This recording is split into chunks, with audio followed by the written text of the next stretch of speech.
भाई 23 साल में 20 लाख से ज़्यादा पैसे बर्बाद करने के बाद मैंने यूट्यूब खोली और वहाँ से मुझे बहुत सारे सक्सेसफुल लोगों की वीडियोस मिली। और वहाँ से मुझे ये बात पता चली कि भाई एजुकेशन सिस्टम ही गलत है। मैंने बोला लो भैया, हो गए पैसे बर्बाद। अब मुझे समझ नहीं आ रहा था यार, इतना पढ़ लिया, सर्टिफिकेट भी अच्छे आ गए, नंबर भी अच्छे ले लिए, रट्टे मारे, अच्छे से एग्ज़ाम दिए, पर्चियाँ करी, एग्ज़ाम में पास हुए, अच्छे नंबर लेके आए, फिर भी नौकरी नहीं मिल रही सही ढंग से। नौकरी वाले के पास जा रहे हैं, वो भैया ऐसे ऐसे सवाल पूछ रहा है जो हमें समझ में ही नहीं आ रहा है। बंदा बोल रहा है तुम्हारी इमेजिनेशन अच्छी नहीं है, बंदा बोल रहा है तुम्हारी क्रिएटिव थिंकिंग नहीं है, बंदा बोल रहा है तुम प्रॉब्लम सॉल्व नहीं कर सकते। ये तो किसी ने सिखाया ही नहीं है। जब 4 साल इंजीनियरिंग में थे ना, तो 3 साल क्या चल रहा है मुझे समझ में नहीं आ रहा। मैथ की प्रॉब्लम समझाए जा रहे हैं, न्यूमेरिकल करवाए जा रहे हैं, पता नहीं क्या क्या, मतलब ऐसे ऐसे फॉर्मूले समझाए जा रहे हैं मशीन के बारे में, यहाँ से मशीन बनी, वहां से मशीन बनी, इस तरीके से बनी, इस तरीके। चौथे साल में जब पहुंचे ना, तब जाके मुझे पता चला कि अब आ रहा है ये आ रही काम की बात। अब वो मशीन के ऊपर भैया प्रैक्टिकल वर्कशॉप में लेके जाके जब मशीन के बारे में बताना शुरू किए ना, तब पता समझ में आया कि हाँ, अब काम की बात सिखा रहे हैं। 3 साल मतलब कॉलेज के पैसे फूकने के बाद चौथे साल में पता चला कि काम की चीज अब सिखाई जा रही है। जब ये चीज होगी जो मैं जाके करूंगा, ये वो काम होगा जो मैं वहां जाके करूंगा जहां मेरे को नौकरी करनी है, मतलब यहाँ अब मेरी स्किल डेवलपमेंट हो रही है। तो अब समझ में आई मुझे ये बात है कि हाँ भाई, सही बोल रहे हैं यार, ये जो जितने लोग सक्सेसफुल हो रखे हैं, सही बोल रहे हैं कि एजुकेशन सिस्टम गलत है। कुछ तो गलत है इस एजुकेशन सिस्टम में। अब एक और चीज यहाँ पे पकड़ो कि एजुकेशन सिस्टम को वही लोग गलत बोलते हैं जो हाईली सक्सेसफुल है। जितने बंदों ने भी दुनिया में बड़ी बड़ी कंपनीज खड़ी करी हैं, जब कुछ भी बड़ा कुछ अमेजिंग करके दिखाया, वो लोग बोलते हैं कि एजुकेशन सिस्टम गलत है। बड़ी बड़ी कंपनीज ने आज सर्टिफिकेट के बेस्ड पे ना इंटरव्यूज रख के स्किल बेस्ड डायरेक्ट इंटरव्यूज रख दिए हैं कि आपके सर्टिफिकेट से हमें फर्क नहीं पड़ता, आप सीधे आओ, आपकी स्किल दिखाओ, हम आपको जॉब देंगे। बट एजुकेशन सिस्टम क्या कहता है कि रट्टा मारो, रट्टा मार के अच्छे से अच्छे नंबर लेके आओ। हमारी सोसाइटी भी ये बात बोलती है, हमारे पेरेंट्स बचपन से ये बात बोल रहे हैं। भाई 12वीं तक तो हमें बिल्कुल भी पता नहीं चलता कि एक्चुअली में एजुकेशन सिस्टम गलत है। 12वीं तक पता चलता है, 12वीं तक हम 17-18 साल के होते थे, 18 साल हमने ऐसा कुछ पढ़ लिया है जो गलत है। क्यों गलत है? भैया वो 18 साल की पढ़ाई में हमें ये अभी तक क्लियर नहीं हुआ है कि हमारा गोल क्या है, हमें करना क्या है, मतलब इस पढ़ाई को मैं कौन सी ऐसी जगह पे लगाऊंगा जाके जहां से मुझे पैसा मिलेगा। कॉलेज के बाहर निकलने तक भी आदमी को ये क्लियर नहीं होता है कि मैं कौन सी ऐसी जगह पे जाऊंगा जहां इस जो मैंने अभी तक जो अपने पापा का 20-25 लाख रुपए खर्च किया है, उसको खर्च करने के बाद मैं कौन सी ऐसी जगह पे जाऊंगा कि इस नॉलेज को लगाऊंगा और वहां से मुझे पैसा मिलेगा। बिल्कुल क्लियर नहीं होता। भाई 23 साल किसी ऐसी चीज की तैयारी कर रहे हैं, पैसा कमाने के लिए पढ़ रहे हैं ना 23 साल तक, और 23 साल 24 साल पढ़ने के बाद भी हम लोग को ये चीज क्लियर नहीं होती है कि एक्चुअली में इस नॉलेज को कहाँ लगा दे कि हमें वहां से पैसा मिले। और बीटेक करने के बाद मैक्सिमम बच्चों को 10-15 हजार की नौकरी मिलती है, सबकी यही शिकायत है आजकल। बट 10-15 हजार की नौकरी मिलेगी ना, क्योंकि बंदे के पास नॉलेज ही नहीं है, बंदे के पास स्किल नहीं है, बंदे के पास क्रिएटिव थिंकिंग नहीं है, इमेजिनेशन नहीं है उतनी, इतनी स्ट्रॉन्ग। आज जॉब्स की कमी नहीं है, जॉब करने वालों की कमी है। 4 साल में बंदे का करेक्टर बिल्कुल खत्म हो चुका है। 4 साल में उसको जो आदतें मिल गई है ना अपने कॉलेज से, मतलब सुबह उठे, क्लास करी, अब उठ के जाके कल कमरे में बैठे, खाना खाया, सो गए। ये जो आदतें पड़ी हैं भाई, जितना बोला उतना ही कर लो, उससे ज्यादा मत करना, ज्यादा दिमाग नहीं लगाना है। इमेजिनेशन क्या होती है? मतलब इमेजिनेशन वो चीज है ना जो बचपन में यूज करते थे हम गुड्डा गुड, मतलब गाड़ी चलाने के लिए। हमारे ऑफिस के बाहर ना ट्रैक्टर लगे हुए हैं और ट्रैक्टर टूटे हुए हैं, वहां पे बच्चे बैठते हैं, अपनी इमेजिनेशन यूज करते हैं, ट्रैक्टर चलाते हैं। वो होती है इमेजिनेशन। बट इस इमेजिनेशन को डेवलप कैसे करना था, इस इमेजिनेशन को काम में कैसे लगाना था, ये तो किसी ने बताया ही नहीं। तो ये जो सक्सेसफुल लोग होते हैं, ये इस बात के ऊपर बहुत ज्यादा फोकस करते हैं कि भैया तुम्हारी इमेजिनेशन स्ट्रांग नहीं है, तुम नई चीजें प्रोड्यूस नहीं कर सकते। तुम्हें पता नहीं है जो तुमने नॉलेज गेन करी है कॉलेज और स्कूल में, उस नॉलेज को लेके तुम आगे कैसे बढ़ा सकते हो, आगे कैसे बढ़ सकते हो उस नॉलेज को लेके। अब गलती क्या होती है यहाँ पे पूरे सिस्टम में? गलती शुरुआत कहाँ से होती है? गलती की शुरुआत होती है कि जो भी नॉलेज स्टार्ट होनी चाहिए, आप कोई भी चीज पढ़ रहे हो, आपको पता होना चाहिए उसका फाइनल गोल क्या है, फाइनल डेस्टिनेशन क्या है। मुझे कोई मतलब नहीं पड़ता केमिकल की डीप से डीप नॉलेज लेने का, केमिकल केमिस्ट्री के ऊपर, जबकि मैं उसकी रिसर्च, उसके ऊपर कोई रिसर्च नहीं कर रहा। मैं केमिकल कंपाउंड्स बहुत ज्यादा सीख लूं, केमिकल ऐसे जुड़ते हैं, वैसे जुड़ते हैं, इस तरीके से जुड़ते हैं, उस तरीके से जुड़ते हैं, उससे क्या फर्क पड़ता है भैया मेरी जॉब के ऊपर? अब जब मैं जॉब कर रहा हूँ, जब मैं इंजन चला रहा हूँ, जब मैं गाड़ी चला रहा हूँ, जब मैं शिप चला रहा हूँ, जब मैं किसी कंपनी में जाके कंप्यूटर चला रहा हूँ, उसकी ईमेल मार्केटिंग कर रहा हूँ, उसके लिए मतलब प्रोग्रामिंग कर रहा हूँ। अब जो प्रोग्रामर्स हैं उसको अगर पहले ही साल से ही अगर प्रोग्रामिंग के अलग अलग प्रोजेक्ट्स दिए जा रहे हैं तो मतलब 4 साल तक बंदा वेल ट्रेंड हो जाएगा, इतनी सही प्रोग्रामिंग कर सकता है वो 4 साल के बाद कि अच्छी से अच्छी कंपनी उसको हायर कर लेगी। पर ऐसा नहीं होता। 4 साल के बाद भी बंदा जब निकलता है तो उसको ये नहीं पता होता कि सही ढंग से प्रोग्रामिंग करनी कैसे है, वो एक कोई एप्लीकेशन डेवलप नहीं कर सकता है। तो कंसर्न ये है कि गोल स्टार्टिंग से क्या था, 10th पास करनी है, फिर गोल क्या था 12th पास करनी है, फिर गोल क्या था कॉलेज पास करना है, अब हमें अब गोल क्या है, अब स्ट्रगल करना है। तो ये एक माइंडसेट है जो एजुकेशन सिस्टम हमें दे रहा है। बट एक्चुअली में एजुकेशन सिस्टम में जो गलती है उसको दिखा तो सब लोग रहे हैं, बट उसको खत्म कैसे करना है, सही कैसे करना है, ये कोई नहीं बता पा रहा। एजुकेशन सिस्टम के अभी तक पहले भी एक बार गवर्नमेंट ने कमेटी बिठाई थी जहां पे एजुकेशन सिस्टम के नई इम्प्लीमेंटेशन आई, नए रूल्स एंड रेगुलेशंस आए कि भैया इनको रखो, इनको लगाओ और इससे एजुकेशन सिस्टम चेंज होगा। तो वो गवर्नमेंट ने नहीं माना। फिर दूसरी बार अब फिर से आया वो, अब एक ड्राफ्ट है वो आया है, उसको काफी अप्रिशिएट किया जा रहा है कि हाँ इसमें अलग अलग सब्जेक्ट चूज कर सकता है। इसमें अब उस चीज पे फोकस किया जा रहा है जो एक्चुअली में जरूरी है। बट फिर भी ये इम्प्लीमेंटेशन कैसे होगा, इम्प्लीमेंट कैसे होगा, ये देखने वाली बात है। इसमें बहुत सारे एजुकेशन सिस्टम में बहुत सारी ऐसी चीजें बोलेगी कि क्रिटिकल थिंकिंग पे फोकस किया जाएगा, बच्चे का एक्चुअली में किस चीज में इंटरेस्ट है उस चीज पे फोकस किया जाएगा। बहुत अच्छी बात है, बहुत सही बात है। मतलब अब आप एक चीज देखो कि एजुकेशन सिस्टम एक्चुअली में करना क्या चाहता है और एजुकेशन सिस्टम एक्चुअली में होना कैसे सही है। मतलब स्टार्टिंग में जैसे ही बच्चा सेकंड थर्ड और फोर्थ क्लास में पहुंचता है, अब इसी तरीके से एजुकेशन सिस्टम बिल्ट हुआ है। अब जो नया वाला है वो क्या कह रहा है, स्टार्टिंग से बच्चे की लैंग्वेज पे फोकस करो, पहले उसको मदर टंग सिखाओ और फिर उसको कोई नेशनल या इंटरनेशनल, मतलब जो इंटरनेशनल लैंग्वेज हर जगह पे यूज हो रही है, बिजनेस और जितने भी कॉर्पोरेट वर्ड्स हैं जहां पे वो लैंग्वेज यूज हो रही है उसको वो लैंग्वेज सिखाओ। जहां पे बच्चा जाके अपना फ्यूचर बनाना चाहता है, अगर वो अपनी स्टेट में रह के अपना फ्यूचर बनाना चाहता है तो उसको अपनी मदर टंग बहुत अच्छे से आनी चाहिए। और अगर वो बाहर जाके फ्यूचर बनाना चाहता है तो उसको एक इंग्लिश लैंग्वेज कॉमन लैंग्वेज हो चुकी है जिसको वो अच्छे से आनी चाहिए। अदरवाइज और भी कोई लैंग्वेज, जैसे किसी और स्टेट में जाना चाहता है बच्चा तो वहां की लैंग्वेज अच्छे से आनी चाहिए। अदर स्टेट की लैंग्वेज सीखना बहुत जरूरी है। तो सबसे पहली जो मेन चीज होती है वो होती है लैंग्वेज सीखना, कि आपको एक पर्टिकुलर लैंग्वेज के ऊपर अपनी खुद की मदर टंग बहुत अच्छे से आनी चाहिए, प्लस एक कोई और 2-3 लैंग्वेज जो है आपको सुननी, आपको समझनी और बोलनी आनी चाहिए एटलीस्ट, ताकि आप अपना बिजनेस या फिर कोई काम करने जा रहे हो कहीं पे आप, तो वो अच्छे से कर सको, आप वेल सेटल्ड हो सको वहां पे, अच्छे से जिंदगी बिता सको। नहीं तो आप लोगों से कम्युनिकेट नहीं कर पाओगे। दूसरी चीज होती है बिहेवियर आइडेंटिफिकेशन की। दूसरी सबसे इंपॉर्टेंट चीज आती है बिहेवियर आइडेंटिफिकेशन। बिहेवियर आइडेंटिफिकेशन का क्या मतलब है, अब भगवत गीता में 4 वर्णों के बारे में व्याख्या की गई है भगवान कृष्ण के द्वारा। उसमें बताया गया कि 4 वर्ण है, वैश्य, शूद्र, क्षत्रिय और ब्राह्मण। अब भैया ये जात पात नहीं है, ये बिहेवियर के ऊपर, मतलब इसी चारों बिहेवियर के अंदर आदमी एक इंसान काम करता है। जानवरों से हमें यही चीज अलग करती है। समझो कि यही 4 चीजों की जो 4 वर्ण है, मतलब टीचर क्लास, वॉरियर क्लास, मतलब जो आर्मी वाले होते हैं, जो हमारे डिफेंस वाले होते हैं, वॉरियर क्लास आ गई। और उसके बाद लेबर क्लास आ गई, जितने बंदे नौकरी कर रहे हैं, बट कोई भी नौकरी कर रहे हो, नौकरी मतलब नौकरी, नौकर। तो लेबर क्लास आ गया वहां पे। अब लेबर मतलब ये नहीं कि सड़कों पे काम कर रहे हैं वही लेबर है भाई, जो किसी कंपनी के अंदर जॉब भी कर रहा है, मतलब नौकरी कर रहा है, वो नौकर है, लेबर क्लास। और फिर लास्ट आता है वैश्य क्लास, मतलब बिजनेस क्लास, जितने लोग बिजनेस कर रहे हैं, जो बिजनेसमैन है।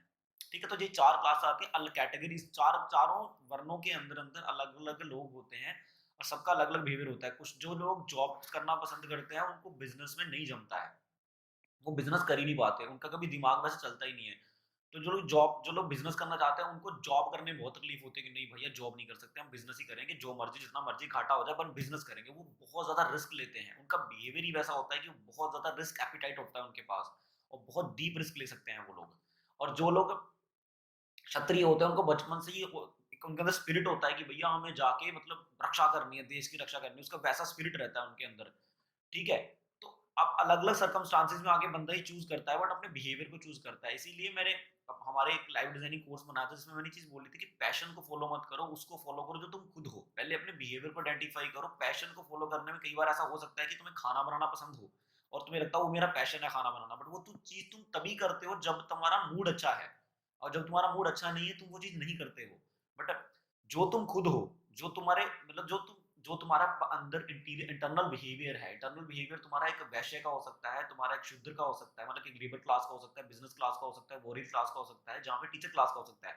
उस बिहेवियर को आइडेंटिफाई करो। वो काम तुम तब भी करोगे जब तुम्हारा मूड अच्छा नहीं होगा, या तुम उतने अच्छी कंडीशंस नहीं चल रही होंगी तुम्हारी लाइफ की। वो काम तुम तब भी करते रहोगे, बिकॉज वो तुम्हारा इंटरनल बिहेवियर है, वो कभी चेंज नहीं होगा। सो सेकंड थिंग आती है अपना बिहेवियर आइडेंटिफाई करना। अब जब बिहेवियर आइडेंटिफाई कर लिया है, देन आप चूज करो कि भैया अब मुझे कौन सी ऐसी स्किल सीखनी है इस पर्टिकुलर बिहेवियर के अंदर। जैसे मान लो मैं बिजनेसमैन हूं, तो बिजनेस में मुझे कौन सा बिजनेस करना है जो मुझे अच्छा रहेगा, जब कौन सा बिजनेस सीखना है मुझे। अब मुझे अगर वॉरियर बनना है तो मुझे कौन सा वॉरियर बनना है, उसके लिए मुझे कैसी तैयारी करनी है, कैसी फिजिक बनानी है, कैसा खाना खाना है, माइंडसेट कैसा होना चाहिए मेरा, मेरी साइकोलॉजी कैसी होनी चाहिए, किन किन सब्जेक्ट्स को मुझे अच्छे से पढ़ना पड़ेगा। अगर मुझे टीचर बनना है तो मुझे किस चीज पे रिसर्च करनी है। भैया वो टीचर ही क्या जिसने अपने सब्जेक्ट पे अच्छे से रिसर्च नहीं करी हुई, जो बच्चों को ये नहीं बता सकता कि इस सब्जेक्ट में आगे कैसे बढ़ा जा सकता है। समझ रहे हैं? तो इस तरीके से थर्ड सेकंड चीज आती है बिहेवियर आइडेंटिफाई करना। तीसरी चीज आती है अपना स्किल पता करना कि भैया किस स्किल में मुझे अब आगे बढ़ना है, और ये स्किल सीखने के बाद मुझे अच्छा पैसा मिलेगा। जितने भी सक्सेसफुल लोग देखो, या जितनी भी जॉब्स कर रहे हैं लोग, वो पैसा कमा रहे हैं अपनी स्किल के ऊपर, ना कि वो पैसा कमा रहे हैं अपने सर्टिफिकेट के ऊपर, ना ही वो पैसा कमा रहे हैं किसी न्यूमेरिकल को सॉल्व करके। वो अपनी स्किल के ऊपर पैसा कमा रहे हैं, जो उनकी स्किल है। जितना ज्यादा वो स्किल को डेवलप करते चलते जाते हैं काम के अंदर, उतनी ज्यादा उनकी सैलरी इंक्रीमेंट होती है। जब आपको पता चल गया कि अब आपको कौन सी स्किल सीखनी है, तो अब स्किल सीखने के लिए अब आपको पता होना चाहिए कि भैया मेरे बजट में कौन सी ऐसी ऑर्गेनाइजेशन है, या कौन सा ऐसा बंदा है जो मैं स्किल सीखना चाहता हूँ, जो मुझे अच्छे से सिखा सकता है। आज की डेट में पहले बोल चुका हूँ कि बड़ी बड़ी कंपनीज आपके सर्टिफिकेट को नहीं देखती, आपको ये देखती आप कितने ज्यादा टैलेंटेड हो, और जो लैंग्वेज में वो आपसे काम, जैसे मान लो आपको किसी इंटरनेशनल कंपनी में काम करना चाहते हो, तो वहां आपको इंग्लिश आनी चाहिए अच्छे से, प्लस आपकी स्किल अच्छी होनी चाहिए। अगर आप इंग्लिश अच्छे से बोल लेते हो और आपकी स्किल अच्छे से डेवलप्ड है, तो भैया आपको बहुत सी नौकरी मिल जाएगी वहां पे, और आपकी ग्रोथ भी बहुत अच्छी होगी, क्योंकि आपको लैंग्वेज आती है, आप कोई भी चीज पढ़ के उसको सीख जाओगे, और अच्छे से आपने आपको डिस्कवर कर सकते हो और आगे बढ़ सकते हो। तो तीसरी चीज होती है, और चौथी चीज होती है कि आपको पता करना है कि कहाँ पे जाके वो चीज मैं अच्छे से सीख सकता हूँ। सर्टिफिकेट मैटर नहीं करते हैं आज की डेट में। सर्टिफिकेट लेने के लिए आप अपने घर वालों का बहुत बड़ा पैसा, बहुत बड़ा अमाउंट बर्बाद करते हो, और वहां पे आपकी कैरेक्टर बिल्डिंग, आपका बिहेवियर, बहुत सारी साइकोलॉजी, बहुत कुछ चेंज हो जाता है, जो कि आपके फ्यूचर के लिए गलत होता है। 80 साल, 70-80 साल की जिंदगी है, उसमें 25 साल अगर आपने बर्बाद कर दिए, उसके बाद 5 साल आपने स्ट्रगल किया और ये पता करने की कोशिश की मैं कहाँ सेटल हो जाऊं, 30 साल में बड़ी मुश्किल सेटल हो गया, आपने शादी कर ली। मतलब एक ट्रैप है, ये ट्रैप एजुकेशन सिस्टम का एक ऐसा ट्रैप है जिसके अंदर आज हर कोई फंस के अपनी लाइफ के साथ स्ट्रगल कर रहा है। जब आप चौथी चीज स्किल अच्छे से डेवलप कर लेते हो, तो पांचवी चीज सीखनी होती है कि जो स्किल, मतलब इतना टाइम जिस चीज के लिए हमने लगाया, किस चीज के लिए लगाया, इतना टाइम हमने लगाया पैसा कमाने के लिए। अब बहुत ज्यादा जरूरी है कि पैसे के ऊपर आपका आईक्यू और आपका ईक्यू दोनों अच्छे होने चाहिए। मतलब आप पैसा किस तरीके से इन्वेस्ट करना है, इसके इसके ऊपर आपको अच्छे से नॉलेज होनी चाहिए, कहाँ इन्वेस्ट करना है, कितना सेव करना है, कितना खर्च करना है, खुद की फाइनेंशियल स्टेबिलिटी क्रिएट कैसे करनी है, इसके ऊपर आईक्यू बहुत अच्छा होना चाहिए आपका। मतलब आपको किसी बंदे से जाके चीज, मतलब आपकी ऑर्गेनाइजेशन में जहाँ पे आप पढ़ रहे हो, आपको ये भी चीज सिखाई जानी चाहिए साथ में कि आपको अपना पैसा, भले ही वो कम भी हो ज्यादा हो जितना मर्जी हो, आपको वो कैसे मैनेज करना है, अपनी क्वालिटी ऑफ लाइफ कैसे सेट करनी है कि आप जितने अमाउंट कमा रहे हो उस अमाउंट में आप एक हेल्दी लाइफ जी सकते हो। देखो यार, 10,000 कमाने वाला व्यक्ति भी अमीर है, और एक करोड़पति भी गरीब हो सकता है। और गरीब कैसे हो सकता है? उसके माइंडसेट की वजह से, उसके दिमाग और उसके आईक्यू की वजह से, और उसके ईक्यू की वजह से। आईक्यू के साथ मनी ईक्यू भी अच्छा होना जरूरी। मतलब इमोशनली हमारा हमारा पैसे के साथ क्या बिहेवियर है। मतलब कुछ लोग होते हैं बहुत ज्यादा पैसा लुटाना पसंद करते हैं। मतलब ईक्यू वीक कैसा होता है, मतलब कुछ लोग के पास पैसा आते ही उनको लगता है उनको शो ऑफ करना है, लोगों को दिखाना है, पैसा ज्यादा लुटाना है, तभी जाके जब बड़े बड़े ब्रांड्स के कपड़े खरीदने हैं, जब बेफालतू के बहुत सारे ऐसे ब्रांड्स के प्रोडक्ट्स उनको खाने हैं या कुछ यूज करने हैं, जिनसे भैया लोगों को लगेगा कि वो बहुत अमीर है। तो ये एक, इसको आप बोल सकते हो, ये बहुत ही बहुत ही वीक ईक्यू है बंदे का मनी के ऊपर। बिकॉज मनी को ऐसे नहीं यूज करते, आप अपना समय लगा के एक पैसा कमाए हो, और उस पैसे को अगर आप लो ईक्यू के साथ यूज करोगे, तो आप हमेशा कभी भी, आप जिंदगी में कभी भी फाइनेंशियल अपनी जो स्टेबिलिटी है या फ्रीडम है कभी भी क्रिएट नहीं कर पाओगे। आज मैक्सिमम जॉब्स प्राइवेट हैं, और अगर आप अपने फ्यूचर के लिए, अपने बुढ़ापे के लिए, आप खुद की सिक्योरिटी को लिए समझ नहीं पा रहे हो कि कैसे करनी है, कैसे डेवलप करनी है, खुद के खर्चे कैसे मैनेज करने हैं, कैसे अपने घर वालों के खर्चे मैनेज करने हैं, किस तरीके से जो आपकी सैलरी है उसमें आप अपने घर वालों को खुश रख सकते हैं। अगर आप ये चीजें नहीं आती हैं आपको, तो आपका कितने भी आप जोर लगा लो, कितने भी आपकी सैलरी इंक्रीमेंट हो जाए, आप लाखों करोड़ों कमा लो, तब भी आप स्ट्रगल ही करते रहोगे अपनी फाइनेंशियल कंडीशंस के साथ। देन सिक्स चीज आती है सीखने वाली, वो होता है रिलेशनशिप मैनेजमेंट। देखो रिलेशनशिप मैनेजमेंट हर जगह पे आ जाता है हमारी पूरी लाइफ में, हमारे दोस्तों के साथ रिलेशनशिप, हमारी वाइफ के साथ, हमारे पेरेंट्स के साथ, हमारे बच्चों के साथ, हमारे समाज के साथ रिलेशनशिप, जहां पे हम काम कर रहे हैं वहां पे रिलेशनशिप। हमें लोगों के बिहेवियर को समझना आना चाहिए, अपने बिहेवियर को समझना आना चाहिए, और हमें पता होना चाहिए कि जब हमारी जिंदगी में ऐसी सिचुएशन आए जहां पे हम अपने आप को बर्दाश्त नहीं कर पा रहे या आसपास के लोगों को बर्दाश्त नहीं कर पा रहे, उस समय हमें किस तरीके से बिहेवियर करना चाहिए, या किस तरीके से बिहेवियर करने से हमारी फ्यूचर में इंक्रीमेंट्स होंगे। देखो मैक्सिमम लोग डिसीजन लेते हैं आपके बिहेवियर के ऊपर। भाई ये बंदा अच्छा नहीं है यार, इसके लिए कुछ अच्छा नहीं कर सकता मैं, ये बंदा किसी का भला नहीं करता, ये बंदा सही से काम नहीं करता, ये सही से बोलता नहीं है, ये कभी गुस्सा कर लेता है। तो ये सारी चीजें क्या है, हमारा अगर किसी के साथ रिलेशनशिप अच्छा नहीं है तो वो बंदा हमें कभी भी, भले हम कितने भी अच्छे हैं अपनी स्किल के अंदर, बट अगर हमारा बिहेवियर अच्छा नहीं है, अगर हमारा रिलेशनशिप अच्छा नहीं है लोगों के साथ, तो क्या फायदा उतना पैसे कमाने का, क्या फायदा उतना अच्छा स्किलफुल होने का। अगर आप कंप्यूटर चलाने में बहुत अच्छे हो बट आप घर आके अपनी बीवी को, अपने बच्चों को, या अपने गर्लफ्रेंड को, या अपने माता पिता को गालियां दे रहे हो, तो क्या है आपका रिलेशनशिप, आपको रिलेशनशिप मैनेज करना नहीं आ रहा, मतलब आप अपनी जॉब और अपने रिलेशनशिप्स को मैनेज नहीं कर पा रहे हो। तो इस चीज की समझ होना बहुत ज्यादा जरूरी है एक इंसान में। देन आता है रिलेशनशिप की समझ तभी डीप हो सकती है जब आपको लाइफ का पर्पस पता होगा, जब आपकी स्पिरिचुअलिटी, स्पिरिचुअल नॉलेज, मैं नहीं कह रहा साधु बन जाओ, बाबा जी बन जाओ, नहीं, मैं कह रहा हूँ स्पिरिचुअल नॉलेज होना बहुत ज्यादा जरूरी है। आपको लाइफ का पर्पस पता होना चाहिए। भाई इंसान आया जिंदगी में, पैदा हुआ, खाना खाया, पैसे कमाए, बच्चे पैदा किए और मर गया, क्या ये जिंदगी है? इंसान की जिंदगी का पर्पस क्या है जीने का? जा कहाँ रहा है बंदा? ये क्वेश्चन सिर्फ धरती पे एक इंसान ही पूछ सकता है, जानवर नहीं पूछ सकता। तो आपको ये क्वेश्चन पूछना चाहिए, क्योंकि स्पिरिचुअलिटी एक ऐसी नॉलेज है जो आपके रिलेशनशिप्स को बिल्ड करने में और आपकी मेंटल स्ट्रेंथ बिल्ड करने में बहुत बड़ा रोल प्ले करती है। स्पिरिचुअल नॉलेज से विजडम मिलता है, विजडम मतलब आजादी मिलती है। कैसी आजादी? साइकोलॉजिकल आजादी मिलती है आपको। आप कितना भी पैसा कमा लो, अगर आप दिमागी रूप से शांत नहीं हो और आप खुश नहीं हो, आपका कोई मतलब नहीं है। स्पिरिचुअल नॉलेज आपको ये चीज सिखाती है कि जो खुशी है वो बाहर की चीजों पे डिपेंड नहीं है, आपकी अंदर की इमेजिनेशन पे डिपेंड है, आपके अंदर की मेंटल हेल्थ पे डिपेंड है। और उस मेंटल हेल्थ को कैसे काम करना है, कैसे कूल करना है, ये चीज सिखाती है आपको स्पिरिचुअलिटी। तो कितना जरूरी है स्पिरिचुअलिटी सीखना। देन आता है स्पिरिचुअलिटी के सीखने से जो एट्थ पॉइंट आता है वो होता है करेक्टर बिल्डिंग। मतलब अगर आपको रिलेशनशिप ठीक करना है, आपने स्पिरिचुअल नॉलेज ले ली, अब आपको करेक्टर बिल्ड करना है। अब करेक्टर बिल्ड कैसे होता है? करेक्टर बिल्ड होता है हैबिट्स चेंज करने से। जिस तरीके की व्यक्ति की आदतें होती हैं उस तरीके का उसका करेक्टर होता है। अब हैबिट्स को तोड़ना कैसे है, नई हैबिट्स को अपने अंदर डेवलप कैसे करना है, ये चीज अगर आपको पता ही नहीं है और आपने कहीं से सीखी नहीं है, माइंड को किस तरीके से यूज करना है, अपने सबकॉन्शियस माइंड के अंदर कैसे नई हैबिट्स को जनरेट करना है। जैसे मैंने आपको भी थोड़ी देर पहले एग्जांपल दी कि 4 साल जब एक आदमी बीटेक में गया है, वो 4 साल लेजी हो गया है, उसने ऐसी हैबिट्स डेवलप कर ली हैं जिसका कोई मतलब नहीं है, कोई लेना देना नहीं है उसकी जॉब से। कल को जो पैसे कमाने जा रहा है ना वो, तो उसकी जो आदतें हैं और उसकी जॉब से कोई मतलब में कनेक्शन ही नहीं बनता। उसको नई हैबिट डेवलप करनी पड़ेगी 4 साल बाद। और जितनी टाइम तक वो नई हैबिट्स डेवलप कर रहा होगा और अपने कैरेक्टर को डेवलप कर रहा होगा ना, उतना टाइम उसको स्ट्रगल करना पड़ेगा। ये होता है स्ट्रगल पीरियड। क्योंकि बंदे बंदे का वो करेक्टर ही नहीं है जिस शो में वो जाना चाहता है।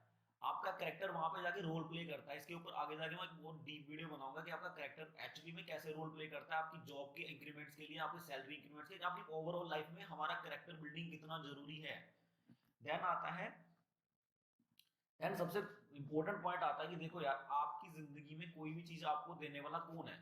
किससे आपको हर चीज मिल रही है? आपकी बॉडी से। ये शरीर है तो सारी जिंदगी है ना? जान है तो जहान है, सुना होगा आपने। तो मतलब अगर अगर आप अपने शरीर का ध्यान सही ढंग से नहीं रख पा रहे हो, आप टाइम पे खा नहीं रहे हो, टाइम पे सो नहीं रहे हो, टाइम पे पानी नहीं पी रहे हो, कुछ भी रोड पे खड़े होकर कुछ भी खा ले रहे हो, मतलब कॉर्पोरेट वर्ल्ड में जी रहे हैं हम लोग।